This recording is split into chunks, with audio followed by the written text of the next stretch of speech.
The live started on YouTube. Welcome back, Team DWC. It's your boy TWP Popcorn. Y'all already know what time it is. 10 a.m. Saturday and Sunday, 6 p.m. Wednesday, aka another day in paradise. Hopefully you're doing good and smoking good. If not, y'all already know what to do. Hit your boy up on the buy me a coffee. Oh, that phone died on me last night. That's even better. So we just gonna get straight to the videos while I get some other stuff. Well, never mind. Never mind. Never mind. I already got one rolled up. As they say, fire in the hole.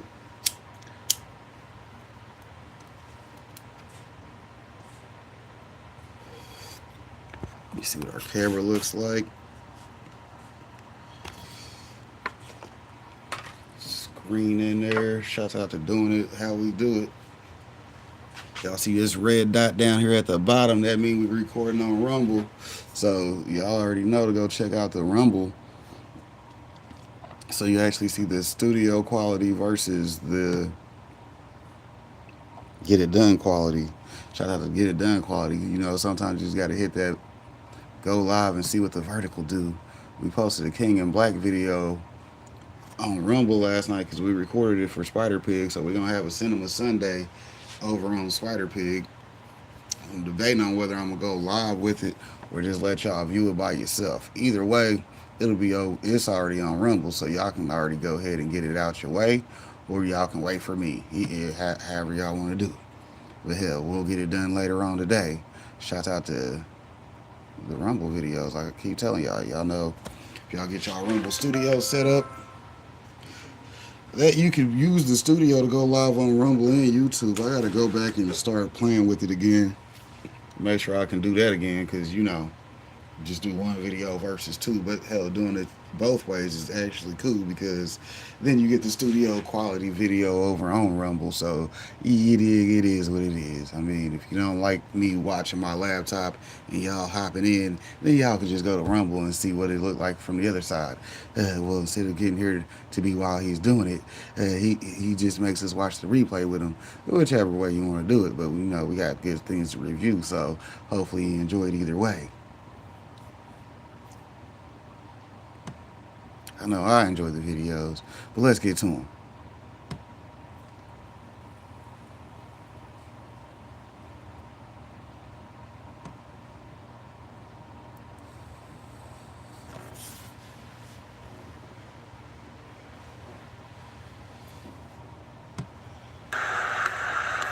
Pick a strain, whatever you want, you can get. Indica sativa, never rolling plain Jane. I know some people, if you want drop 50, we ain't gon' cop any. Little mama got plenty, so many strain, puffin' the flame, nothing but dro. One for the brain, one for the body, one for the soul. Running with strange, keeping the party under control. Up, away, flying, how far are we gonna go? Smoke team in the building, got 'em, is what the deal is. Wrecking knives, coming with Burns, Felix from Filming County boy, got the liquor. Casso was on the fader, Stevie came with the greenery, mixing multiple flavors, whatever you want, homie. Tell me when to say when. How about you and your friends? Come get with me and my friends and keep it real with me, girl. I don't wanna pretend like this is a new thing. Really, that's what it's been like. Well, we do that by introducing you to great resources and fabulous guests all along the way. Today we got a guest that's going to be talking about some fabulous resources that he's using so that you can help grow your health, business, and your wealth. Today's special guest has a greener thumb than old McDonald himself. This plants that this gentleman grows will make anybody say E-I-E-I-O. Now, when it comes to understanding agriculture, George Washington Carver has reincarnated himself in the form of a man from Missouri. When it comes to growing things, he makes the Jolly Green Giant look like a midget. It's time for today's featured guest, consultant and agriculturalist extraordinaire. This time, for TWP. Hey, welcome back. Just in, close up to the head. Hey, there you go. Great introduction. I'm trying to do what I can do. Hey, all right. Shout out to my video sponsors for that intro, man. I appreciate that.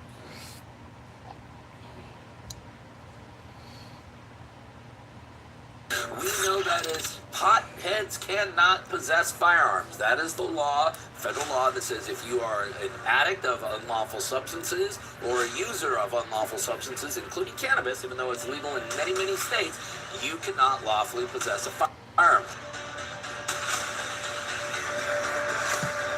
Shouts out to my guy Matt over on I Can TAC. Y'all know he's got multiple channels on YouTube, so if you don't know, now you do know. So this is his newest channel that he's over here bigging up, the Legal News Network, because you know he got his insight. Because hey, my dude is a lawyer. Yeah. Dude, straight up a lawyer. I didn't know he was going to school for law school, but hell, I'm glad he did. Cause hey, now I got another guy for a consultation. You dig? Shout out to consultants, cause they'll get you where you're trying to go.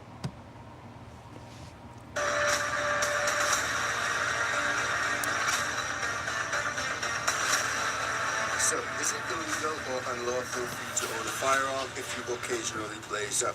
That's a question we're going to answer today, so let's get straight on into it. Hello again, everyone. Welcome to Washington Gun Law TV. I am Washington Gun Law President William Kirk. Thanks for joining us. Hey, this is an issue that I have taken personal interest in, maybe because I live in a state that has legalized cannabis, and despite the fact that our state is screwed up 6 ways to Sunday, it's actually not because of the legalized cannabis industry. No, and perhaps it's the fact that I really do strongly support personal choices, personal lifestyle choices, and I realize that there are many people around the country who have medical conditions that are actually managed by physicians through the use of medical cannabis, and yet now they have to have a choice between getting proper medical care or exercising what is supposed to be a God-given inalienable right. We even followed a lawsuit out of Florida filed by Nikki Fried, the agricultural secretary down there, challenging the prohibitions in federal law against what? Well, against those who use marijuana, cannabis, whatever you want to call it, from possessing or having in control a firearm or being able to purchase a firearm. It puts a squeeze on marijuana users. It puts a squeeze on the FFL industry. But maybe we need to have a new discussion about that in the post-Bruen world. Maybe we really need to have a discussion about that in the post-Rahimi world.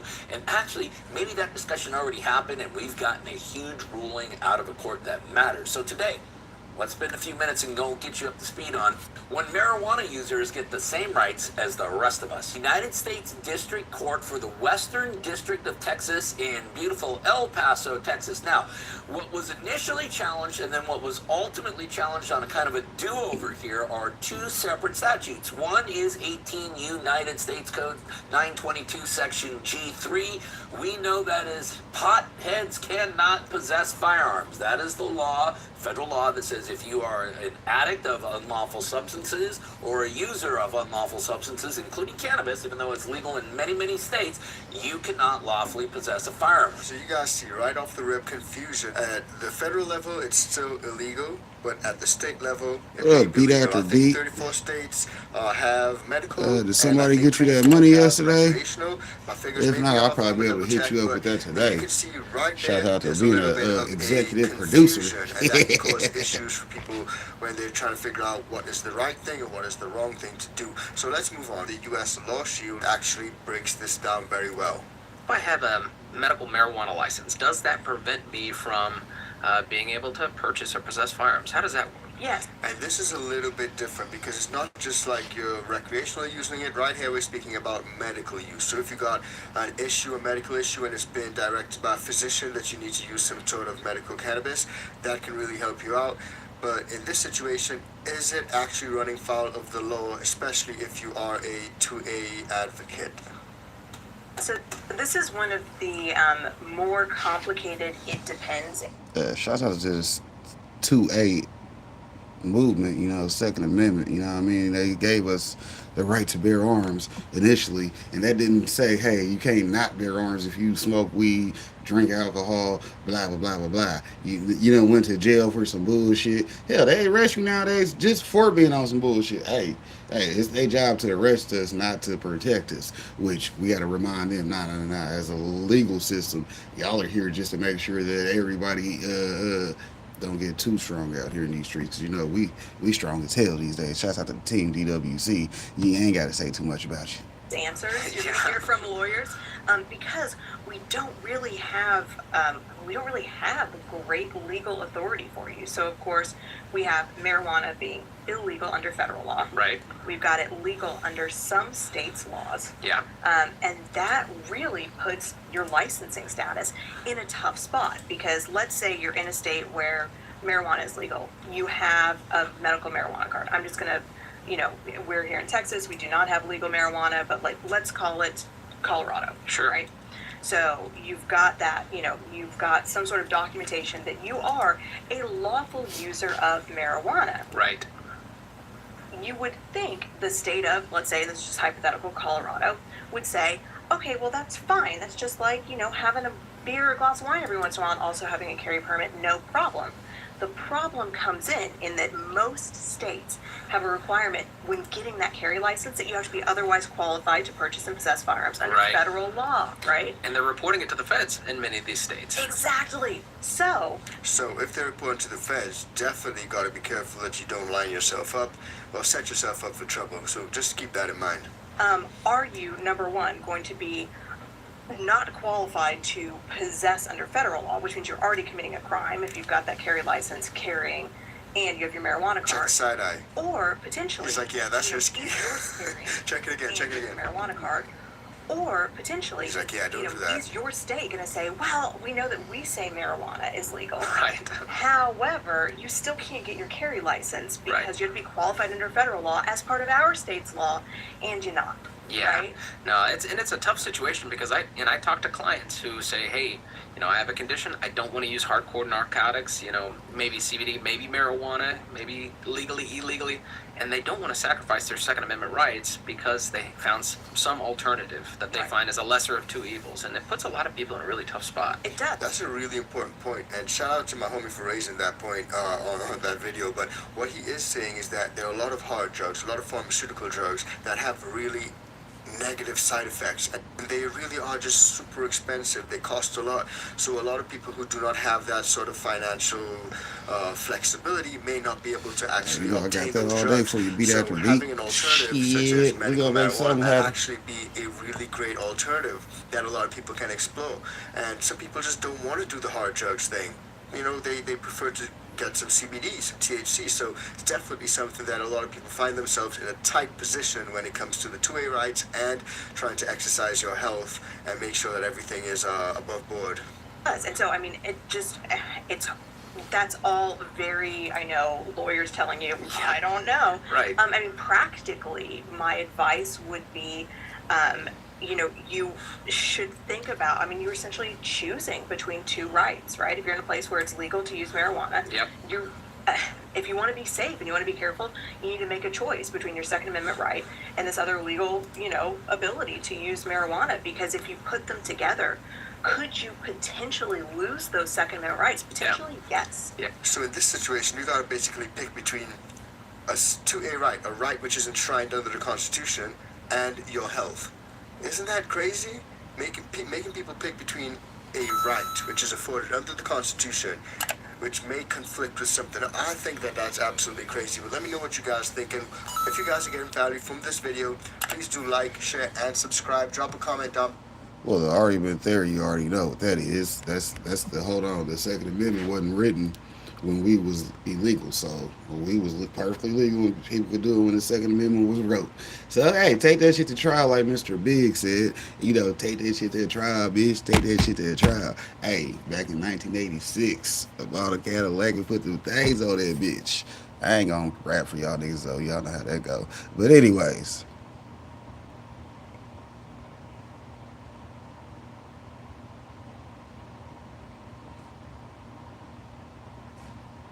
Yeah, they always say shit's a must. Below. These things help us out a lot, and let's keep it moving. So, it's That's one why of you those got to be things around we don't your have good legal community, authority yet to therefore break they can down. let you know And if until we somebody's have good quoting legal you something authority, that's some do you want bullshit. to be the test case? My answer to that is always. But hey, it might yeah, actually be a probably must, not. but you never know. Yeah, so you basically do not want to be the test case or find yourself in that situation. 'Cause it's his job We to do sell have you good news products. Because there have been a few cases that have come up, Especially if which you're have getting sort commission. of swayed the way this has been leaning. But before we even get into that, a lot of you guys guys will be familiar with this most recent situation. So let's have a look at this. While Hunter Biden was convicted of lying about his drug use to buy a gun. While Biden acknowledged he was a user of crack cocaine, people on social say this same law could apply to people using marijuana. Now, real Facts. quick, obviously, cannabis and crack cocaine, two completely different things, absolutely different things. So I don't want to get that twisted, but you may be able to see some similarities through how the law is applied in this situation. But is that true? Let's verify. Our sources are the National Conference of State Legislatures, the Bureau of Alcohol, Tobacco, and Firearms, and the Gun Control Act of 1968. 38 states and D.C. allow either recreational or medical marijuana use under their laws. Okay, 38 However, states. I think I said 34 before. 38. marijuana remains illegal at the federal level. The ATF says until that changes, it remains federally illegal to mix marijuana with firearms and ammunition. The ATF warns gun buyers about this when... But you can go ahead and get drunk though, right? You can still purchase drinks, have drinks in your house, have bottles of alcohol in your house. I know that you cannot, if you are in a situation where you do have to discharge your firearm and you are under the influence, you can really get into some serious trouble, but it's just not as restrictive when it comes to the alcohol as it is when it comes to medical marijuana. filling out paperwork at the time of purchase, and explains that by admitting to using marijuana, you're prohibited from receiving, possessing, or purchasing a firearm.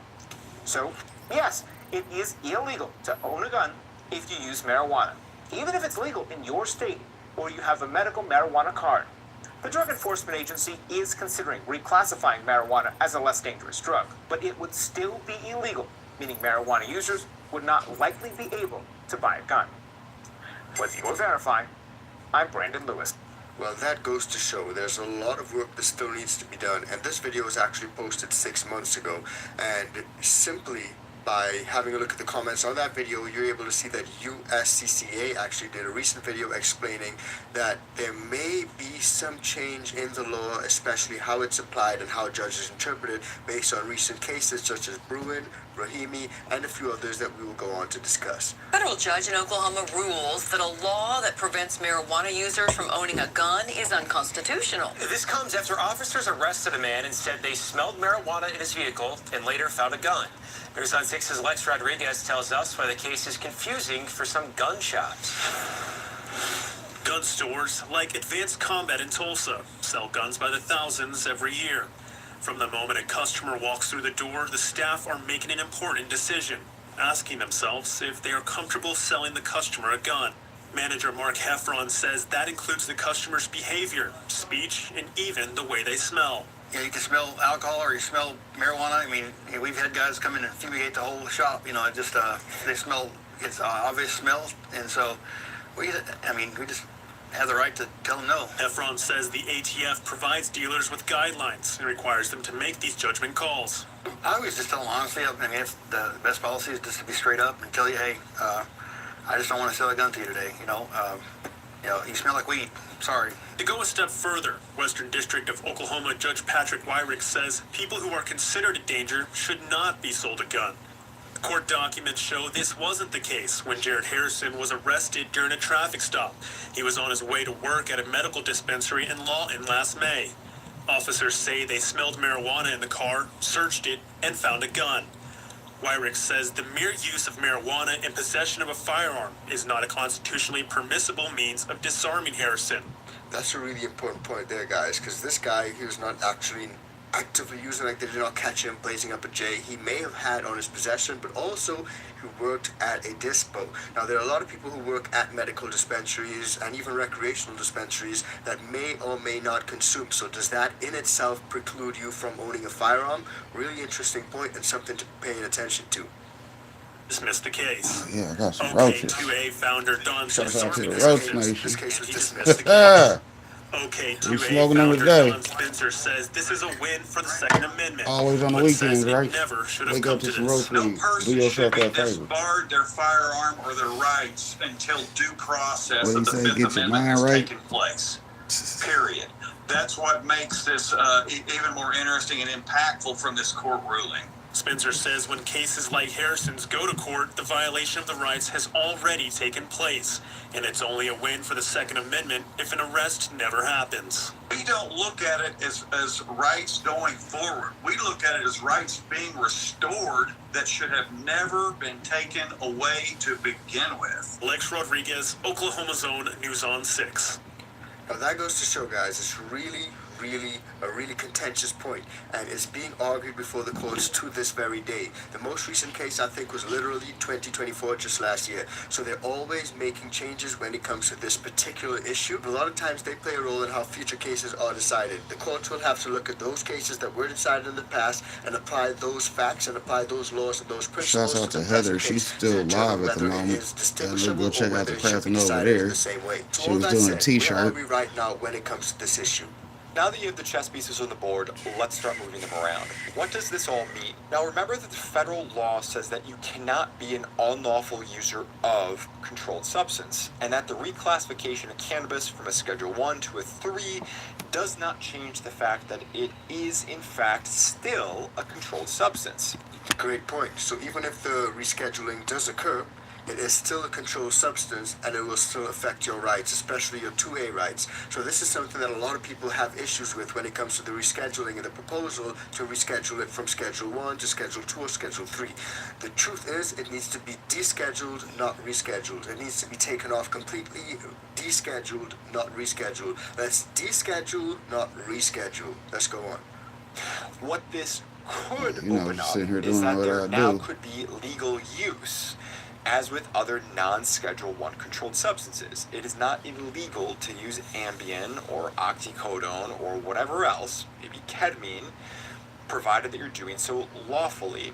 Simply put, the fact that it is no longer going to be a Schedule 1 means that under federal law, independent of extreme research cases with special permissions, there may now be a federal legal road. Emphasis on may. Lots of details. Will this mean that you can possess a firearm in states that allow recreational use, of which there's presently, I think, about 24? Well, assuming that you follow all applicable laws and therefore you do not trigger the unlawful user wording, maybe.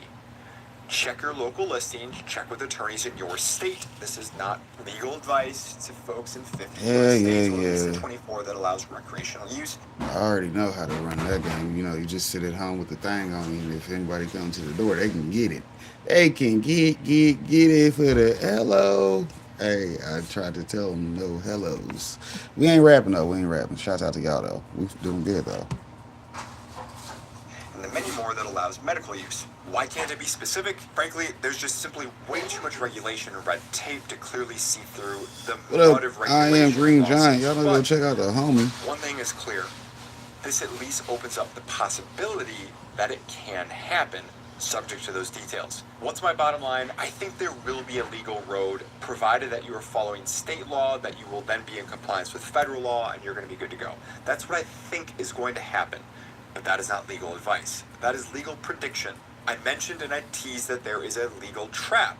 I've not gotten to it, but here it is. 18 U.S.C. 922 sub G. Trap. It shall be unlawful for any person who is an unlawful user of or addicted to any controlled substance. Addicted to. We've only been talking about unlawful user of. That's what everybody's been hung up on, because you cannot be a lawful user under federal law. Will the regulators, will the prosecutors, will the police, will the courts simply pivot from the unlawful user of clause to the addicted to clause? But Tom, I'm not addicted to marijuana. I'm not addicted to cannabis. Yeah, how do you determine whether someone is addicted? Someone could just say, yo, I'm not addicted. I can stop at any time, you know? But I mean, there are clear signs with addicts. You can literally see addicts on the side of the road and stuff like that, addicted to hard drugs. But the point is, if someone is just a regular guy and they occasionally use it, does that amount to addiction? Who determines what addiction is? Who defines addiction? Interesting points to consider, guys. I smoke once a year, once a quarter, once a month, once a week, once a whatever. But I'm fine. I pay my taxes. I'm W-2. I've got kids, maybe. Who knows? Well, The Controlled Substance Act defines an addict as this. The term addict means that any individual who habitually uses any narcotic so as to endanger the public morals, health, safety, or welfare, or who is so far addicted to the use of narcotic drugs as to have lost the power of self-control with reference to this addiction. That's a lot of open-ended language, Yeah, folks. that's a lot of open-ended language. Let's take a pause and look at that closely, because is so far addicted. Let's have a look at this. The term addict means any individual who habitually uses any narcotic drug so as to endanger the public morals, health, safety, or welfare. So if I'm not raising even up that a at home habit. in It's just the 'cause you privacy of do my it. home, pretty much like I am right now. Well, I'm not actually raising up right now, but I am in my home right now.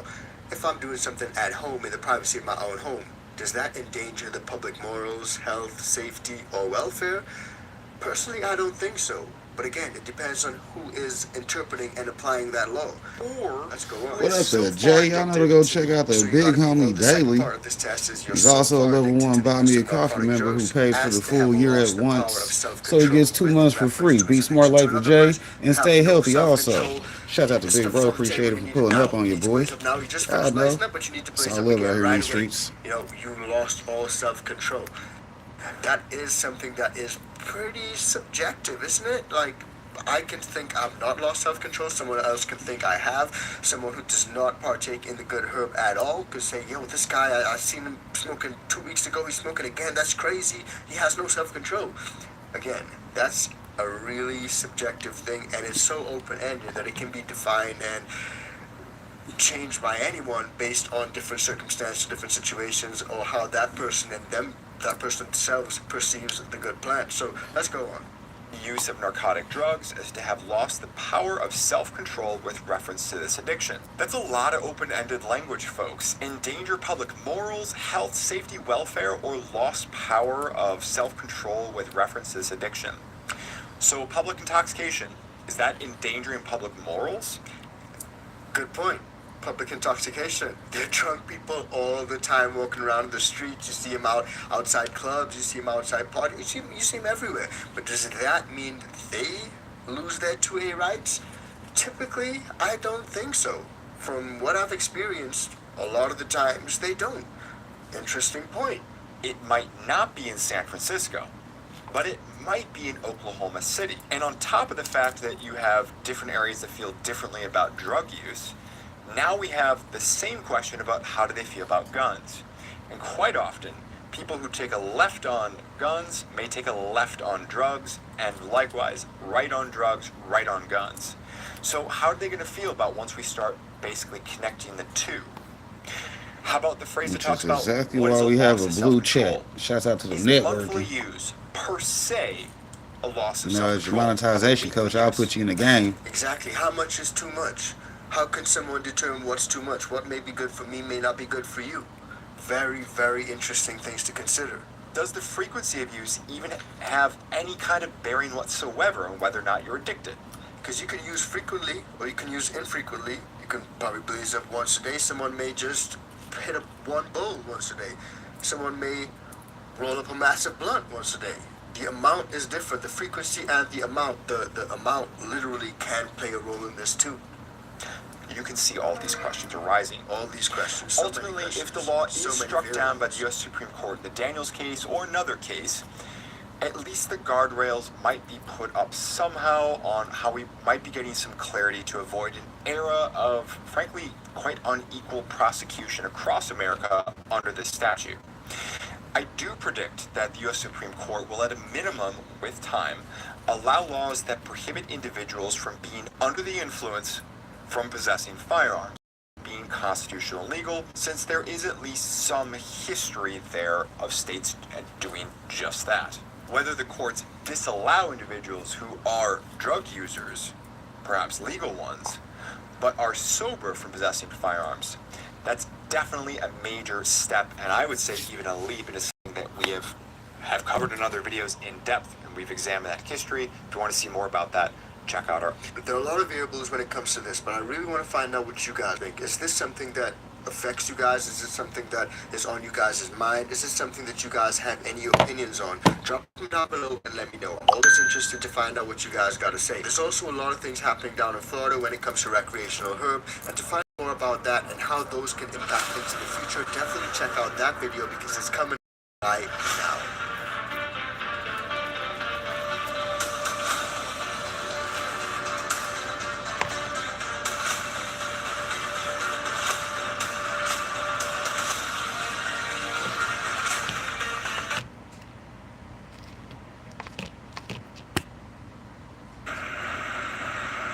So this is day 3 of the KOV challenge.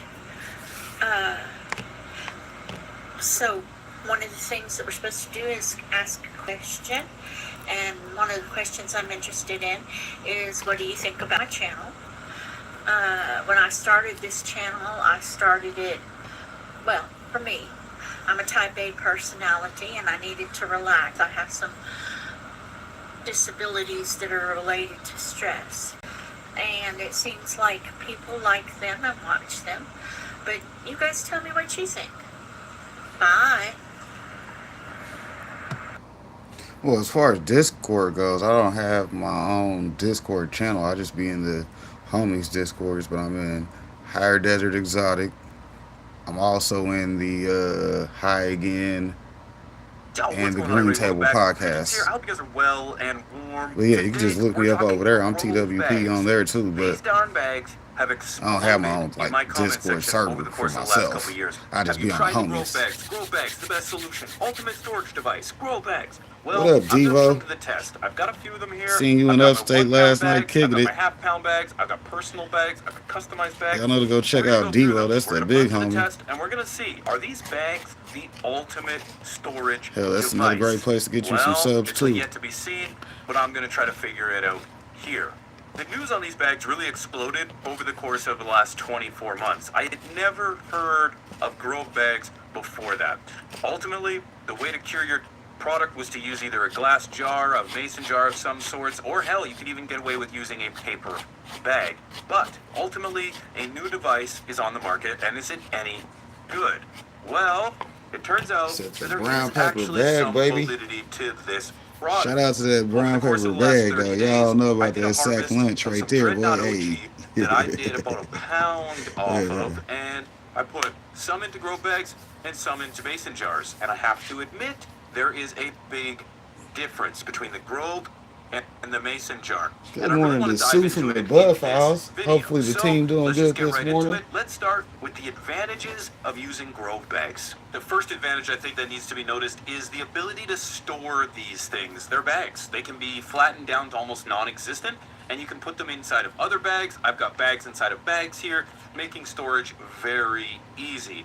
Throw away your mason jars because they're taking up way too much room. You can put a drawer of these bags, store them, and you wouldn't even notice. So storing, great for these things. Essentially, the next thing that I really enjoy about these is their customizability. You can put them in custom bags, you can put your logos on these bags, party bags, gift bags. This is something that I really enjoy. There's nothing better than to be able to pull out a bag for your homies, and what a nice look it has. Its own sex appeal, it's got its own customization. This is great for a conversation piece, so you can customize your bags. Shouts out to Pigeons. Y'all know to go check him out on a sizes. regular I've got the basis. 1 pound bags, He I got recently hit half-pound that bags, 100K quarter-pound mark on bags, his ounce channel, so bags, you know, gram shouts bags, out to and in him for fact, doing his you can even thing. get little personal bags for those that are, you know, the weed that's sitting around on your desk or what have you. And you can heat seal these, so it's not just a Ziploc bag. In fact, you can seal the plastics together to maximize the freshness and to optimize your storage. So you can heat seal the top of those for a complete airtight seal. That's a huge advantage, something I can't get out of my mason jars. They even advertise terpene retention. So they've got this terp lock technology, essentially is going to help seal this bag even more so that you are not losing your very, very important terpenes. And on their website, it does suggest that this does off-gas any additional oxygen or moisture as well. So you almost have a self-contained bag that'll help regulate perfection. Now that kind of solidifies the advantages of Grove bags, but over the last few weeks, I have noticed that there are a few drawbacks. Some of these drawbacks are in fact what makes them great. You know, you can reseal this bag. Unfortunately, it does make it a one-time use. As soon as you seal that bag, that seal is melted, it's connected, it's got to come off in order to open it. You're not going to be able to reseal that bag again. One-time use. Bit of a problem. Next issue I have is the storing. In fact, the fact that they're a bag is kind of one of the things that I don't enjoy. There isn't a whole lot of sturdiness or support to the bag when you push it in with a bunch of other bags. You know, they can kind of collapse in on each other. The bags are kind of restrictive in how they seal up. So when you put weed in there, it kind of squeezes them shut a little bit. Not a whole lot of protection, maybe from falling debris or other bags falling on other bags, or you're crushing bags, looking for bags. A little rigidity would be key for these bags. Aside from those major drawbacks, I really think the Grove bag technology is onto something.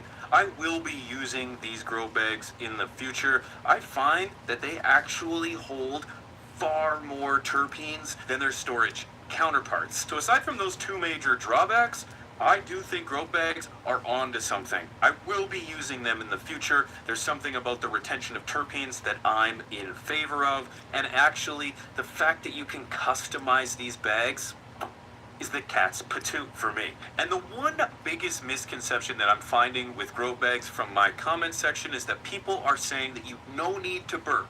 You don't have to open them up. They will do it all for you. And in fact, that's not the case. Even on their own website, Grove Bag suggests that the product should be at its final humidity and temperature before you seal it into the bag to ensure that it gives it its best foot forward. If you can meet all of those variables, honestly, Grove bags are a pretty neat technology. I love the customizability of the bags, and I really think this terp lock technology is really on to something. I'm really noticing massive differences between the jars and the bags when it comes to that nose. But I want to pass the question off to you. Have you had the opportunity to try Grove bags? What do you think of them? Yay or nay? That's all the time I have today, guys. I appreciate you guys watching. Much love. Stay medicated, eh? Because guess what? Life's better that way. Well, since Pete talking about them, you know, we'll talk about them too. Y'all know to go check out the Grove Bag interview did with Higher Desert Exotic, aka the homies, aka level 2 members on my Buy Me a Coffee. So, you know, we're going to promote them. You know, shout out to Higher Desert Exotic. They done interviewed Grove Bags, and they usually give them out on their channel. So y'all know to go catch some for free over there. You know what I'm saying? I ain't going to tell you what to do. I'm going to just tell you what to do.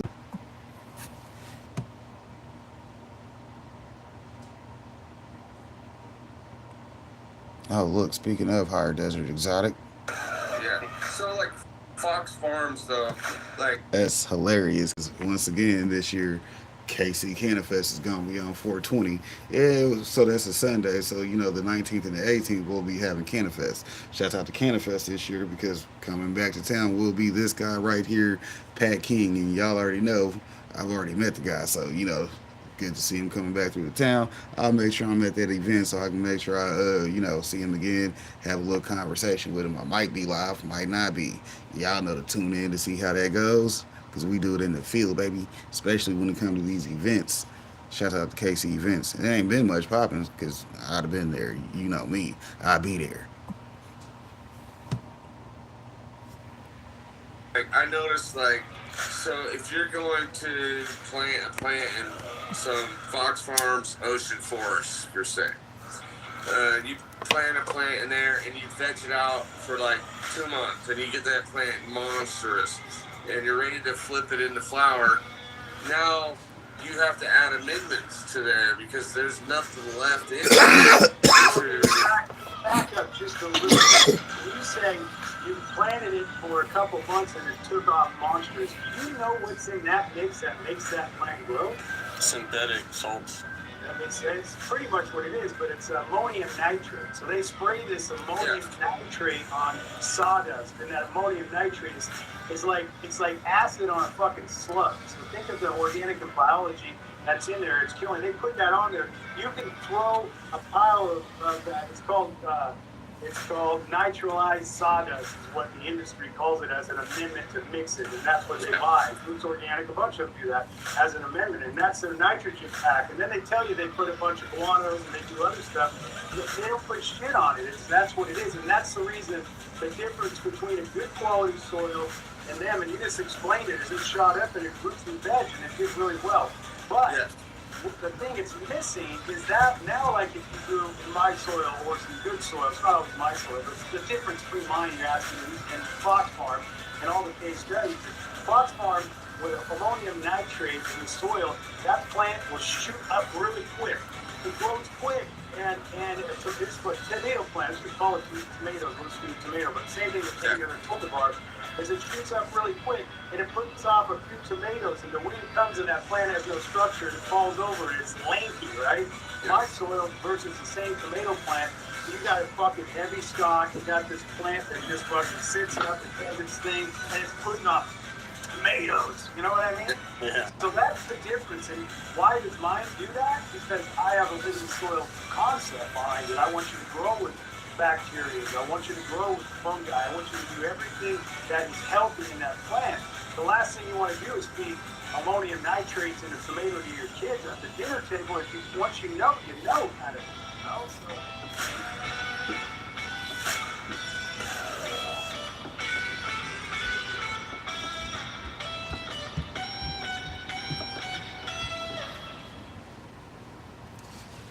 It's just gonna be almost too easy for me to have a easy W. Shouts out to Redman. Has shared a life-changing. Apparently, he done been getting his shit together. Y'all know Redman be smoking like a motherfucker. What's going on? What's going on? Y'all know to go hit up Big Bro over here too. Check out my big homie Cooking with Love and More. You know, he's very entertaining. If you don't think so, you might have some problems. Y'all know bro got them bars, as he says, so y'all know to go check him out daily. Hell, he be maxing out his posting limits every fucking day. I be trying to get there too some days. You know, some days I don't do too much, but some days I be a little bit for much. You know, you be like, damn, Popcorn, I look at my phone, I got over 97 notifications just from you. Yeah, you did, just for me. I mean, just looking at me, you gonna busy all damn day. Hell, shouts out to me for putting in that work, you did. Hey, like I said, you got a wrench for a reason, so go check out everybody you see. Hell, I'm pretty sure they trying to check you out anyways. They're like, Popcorn keep content creators in his chat, so hell, I'm gonna go holler at them, because that's how you build a network. They might do something you don't do. You dig? Legal News Network posted something else new, but let's get back to this Redman topic, because you know he done got some shit together, which part of this I found out he did end up quitting smoking. So hey, it's good to hear he's doing what he's doing. So he grown ass man, right? Decision that has transformed his perspective and overall well-being. For over 2 years, he has practiced celibacy, stepping away from sexual relationships, and distancing himself from friends who maintained habits he no longer wanted to be a part of. Instead of just saying, okay, I just quit. Because that word right there and quitting, your mind start fucking with you. You might get around other people that's still doing what you're trying to quit from. So it's not just about quitting. It's about allowing yourself to get around from the distractions of what you're trying to quit from. Like you're trying to quit from not fucking so much, right?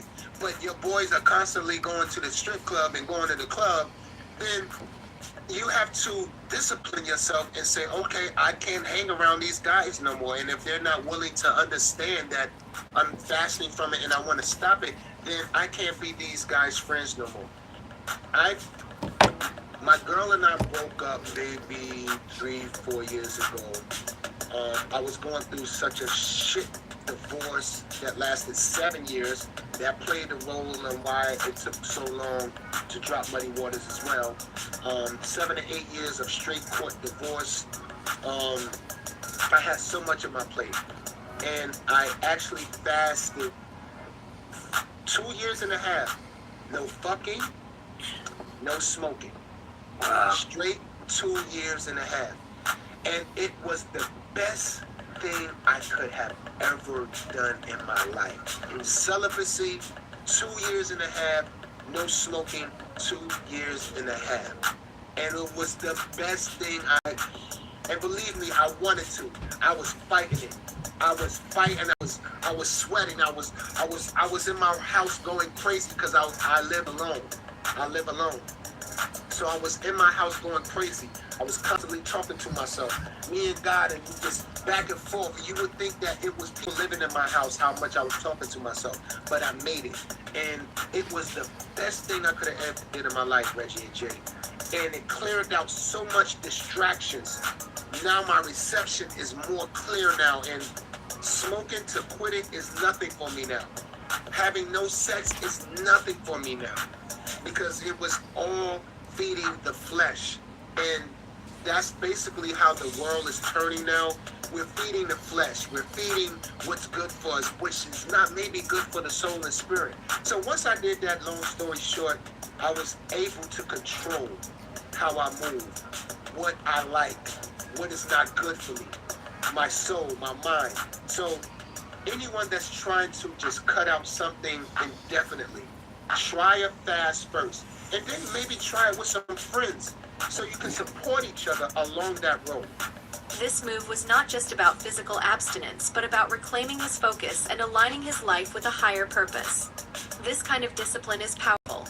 It's not easy to control desires or break free from old habits, but Redman's story shows that such a commitment can lead to incredible growth. Controlling urges and choosing discipline over instant gratification isn't just a choice, it's a statement. It's about recognizing your worth and prioritizing your peace and mental clarity over fleeting moments.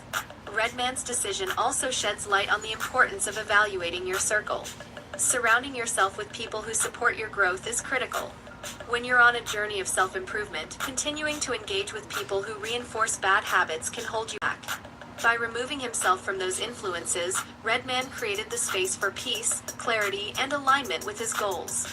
This isn't just about abstinence, it's about deeper spiritual growth. Breaking free from soul ties, trauma bonds, and old patterns allows for renewal.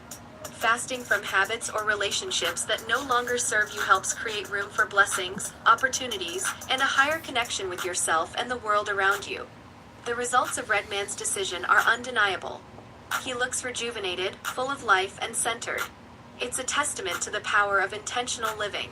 When you focus on discipline and self-control, it doesn't just impact one area of your life, it transforms your mindset, relationships, and even your energy. This journey is proof that sometimes stepping back is the best way to move forward. Redman's story is an inspiring reminder to prioritize self-discipline, just got peace, his and beard or growth. something? By doing so, you can unlock the Trying to best look version of young yourself again. and open doors to possibilities you never thought were Trying to achievable. look young again.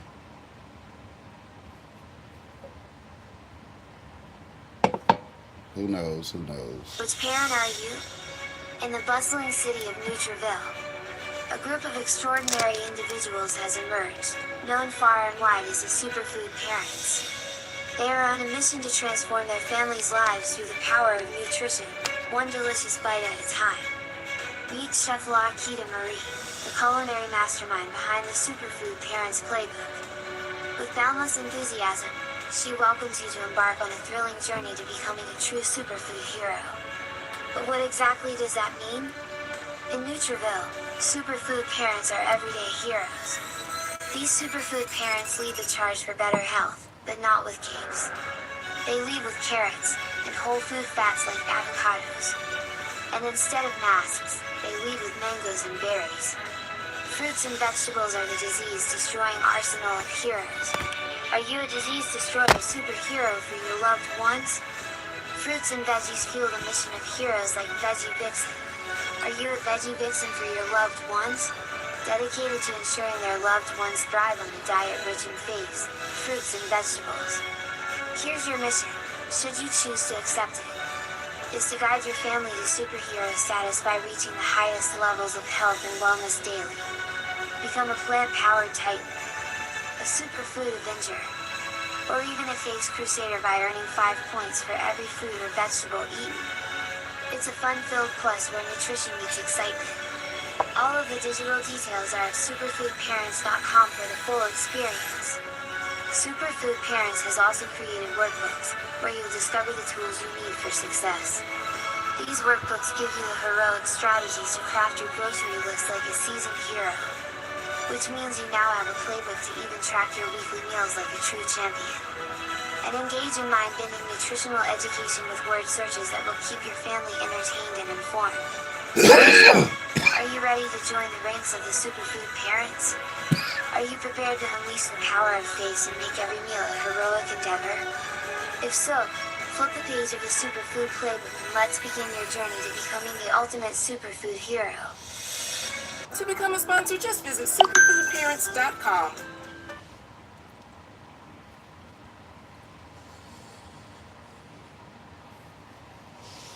You ain't even a guest no more. Yeah, you with the family, man. I told you we're gonna bring you in quarterly to make sure all our investments are up to par. Get some insider information.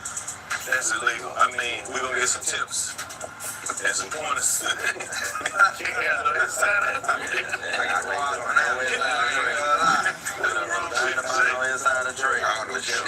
Nah, they lock Martha Stewart up for that. White women can't get away with it. Nobody can. What did he say? She had some friends who told her some shit one night at a party, and she moved some money around, and she wasn't supposed to do that. Yeah, that's right. Just lose the money like that. They made more money after that too. She went crazy. I love her, bro. She's so freaky. What? How you know? She freaky though. You didn't see the post when she was talking about how they came and installed her pool. Oh, this shit legendary. It don't sound nothing like no goddamn.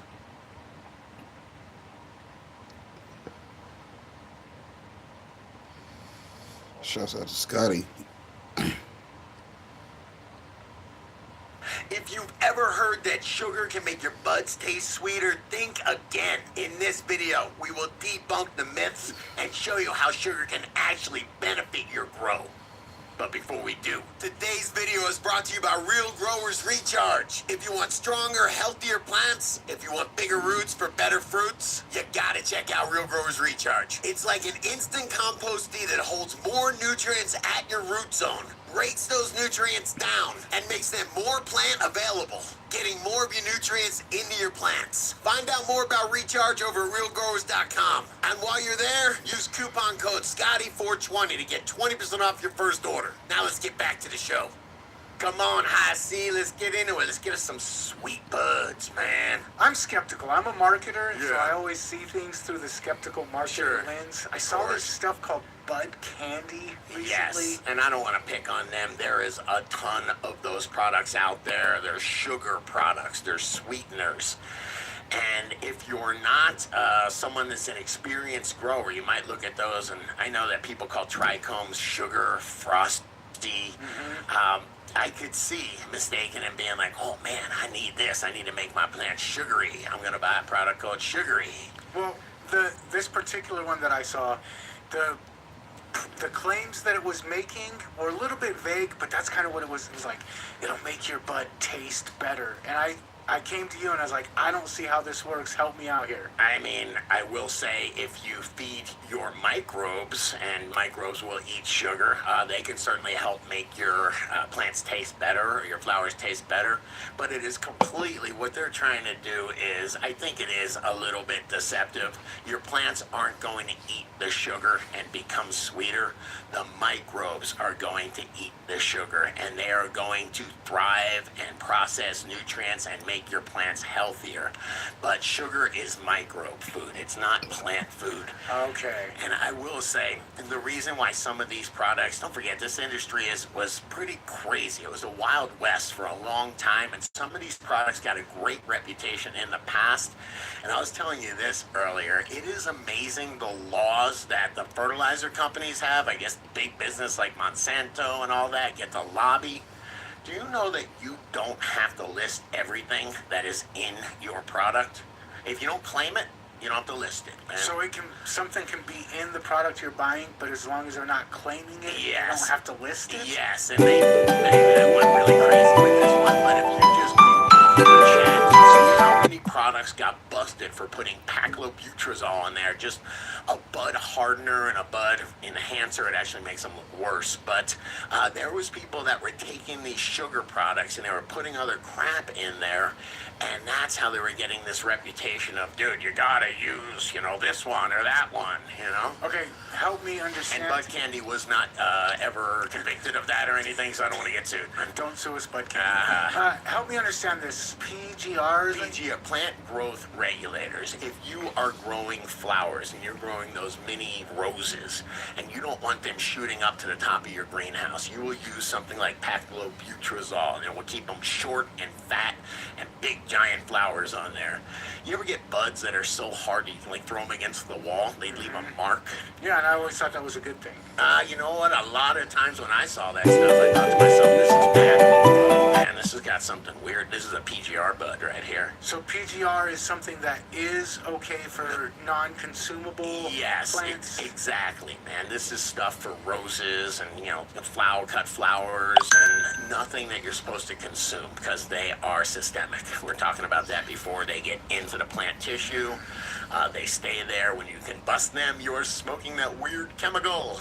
And so you're saying that some of, back in the Wild West days, some of them were getting mixed in with these sweeteners. Yes, you're supposed to help me from keeping off track like this, man. But yes, so just when you hear about if there's a legend of how much this one worked and how great that one was, just be careful. And by the way, they really don't do that anymore. I think half the people got caught and the other half of the people wisened up. But there are still... there's still plenty of sugar products out there, and they are a little bit, I don't want to say deceptive. The marketing's a little weird on them. Understand that sugar is going to feed your microbes. I won't get technical, but sucrose starts with SU, sugar. That's sugar. There's your table sugar right there. And then it's glucose and fructose, all right? And all you got to remember is glucose is the number one. Plants there, the microbes love that. Fructose will hit afterwards, man. That's their second choice. And those are the things that feed your microbes. So you know what else has those? Molasses. Okay, before we jump to molasses, I'm going to do a little bit of science class here because this is a little bit of what I remember from high school. Oh, shoot. We better take an edit really quick. Some sugars break down faster, some sugars break down slower, and for different things, you want to use different types of sugar. Well, that's like carbohydrates you're talking about, how there's like long, complex carbohydrates and super short ones. And the sugar, the sucrose has two parts, a glucose and a fructose. And I did promise I wouldn't get too into it. Point is, they're easily digestible sugars. So something like molasses that has that easily digestible sugar, that's all you need. You don't need agave nectar. You don't need, remember we did we looked at what the popular sugars were? Honey was in there. Those are good because those aren't expensive, man. Those aren't expensive. If you are going to get molasses, make sure you get unsulfured molasses, usually unsulfured blackstrap molasses. Just water in a bunch of sulfur into your microbes. They don't like that so much, man. Okay. Actually, let's talk about molasses. That one's kind of your favorite. That's the one that you like to use the most. It's the one that's in recharge. That's the one that when I look around, it's got decades and decades of actual proof, peer-reviewed research. Safety testing. Yeah. And then it's a byproduct of the sugar industry. As much as I don't love the sugar industry, it's a byproduct of it. I'm glad that it's not just going to waste and polluting. Yeah. I think we're reusing it, man. Okay. And then specifically with molasses, we were talking about the types of sugars. Sure. Microbes really like the glucose, but they also need some of the other ones. And molasses, if I'm wrong, correct me, but it's kind of got that ideal mix for the type of microbes that we want in our soil, right? Absolutely, man. Absolutely. It's got the glucose and the fructose, man. I think I've seen people deliberately try to complicate this stuff. It's very easy, man. The microbes eat sugar. The plants don't. all right? But the microbes will solubilize nutrients and feed them to the plant. So the more microbes you have, the more you've got them. And there's also another thing, I gotta go off script. There's sometimes when people are trying to stimulate the plant to make its own exudates. The plants make sugar and it sends them down so it feeds the microbes. That's great in a forest. That's not what I'm talking about. I'm talking about growing our favorite plants. I'm talking about loading that root system, that 3 or 5 gallon container with nutrient solubilizing microbes, not ones that have to break down, not ones that are waiting for a specific exudate. These things are just solubilizing, holding the nutrient, getting right to the root zone and getting them into your plant. That's the idea behind these. It's not to, make a forest. And having the molasses in there helps kind of supercharge those microbes so that they can do a better job. Exactly. I don't know if you've been out in nature. They don't have superchargers there, man. Hey, that is why I chose to use molasses in my grow. That is why I chose to put it in recharge. But what about you? Do you use molasses? Do you use other sweeteners? Let me know in the comments. And if you dug this video, please hit the like button. Please smash that subscribe button. Talk about this one with another grower you know. And check out the other couple videos you is recommended, because I think you'll dig them.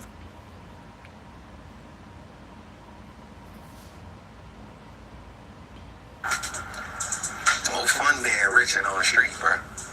It's a lot of shit to do, so I look at it like they got more gangsters in the stock market, they got more gangsters in government than gangsters on the street. But they just got more information than us. Just like Chico said, we just don't got the information. And so if we learn how to play that game, I use it the same way as I use the streets. And so what happens is once I started making money, I was like, oh, they're not really smarter than me. They just got information. So the goal for me was to just go get some more information. And when you come from the street, you ain't scared to lose no money. That shit come with the game. So when you say earlier, when you don't believe in what Google said, how do you get your information on that it's false information out there? So I don't really go to Google for information. I go straight to the source. I go straight to them. So we gotta stop being scared to read too.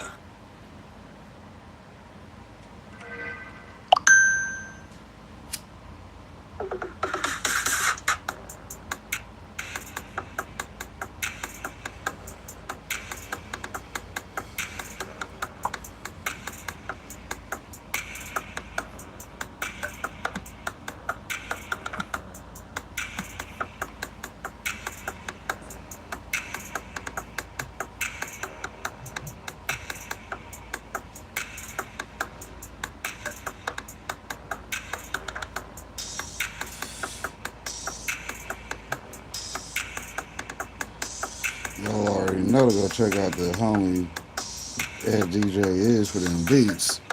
Quit playing with him.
That's what's up. Good to see you, Izzy.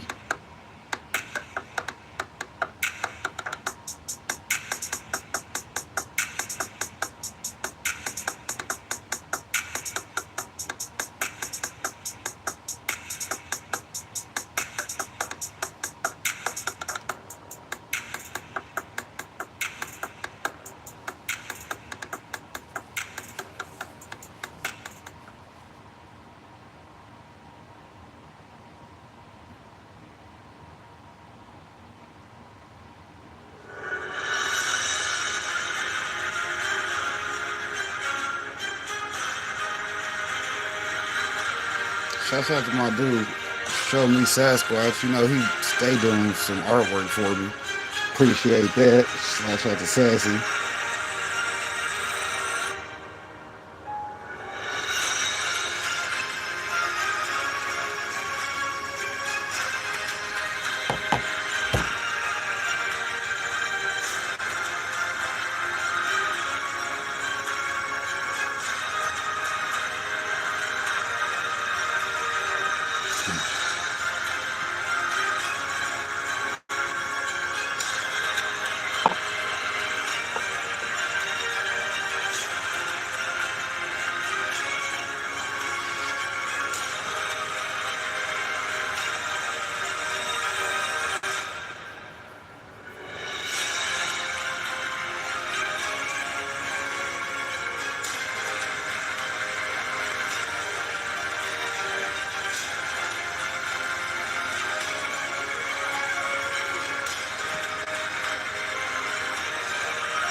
Give it gas when I'm in competition, getting past, living fast, furious, staying on track, never worry when I'm spinning. Last better get it back, ride from a dog, alphabeted on us, you gon' get it back. Never split this pack. Whenever I witness cap, we ain't fucking with your fiction, facts, your conviction lacks. When I get up in my bag, I'ma spend, we ain't tripping off tax, clipping this tag, working on my wish list, cooking this cake. Let me flip this stack. You a flash in the pan, while you relaxing, I can't. But deep in the pack, the sedan, putting tracks in the sand, pushing my craft at the fan, got the people all clapping their hands, putting cash in my brand, keeping my octane high, my graded premium, not 8-9 or 8-7, and when I run across state line, I'm 9-1, I gun it, clock great time when time come, disappearing in the dark horizon, way I cut turns, I'm as sharp as diamonds, got them on tilt like a car's alignment, this is raw refinement, not a hard assignment, I'ma give it gas, give it gas, bitch.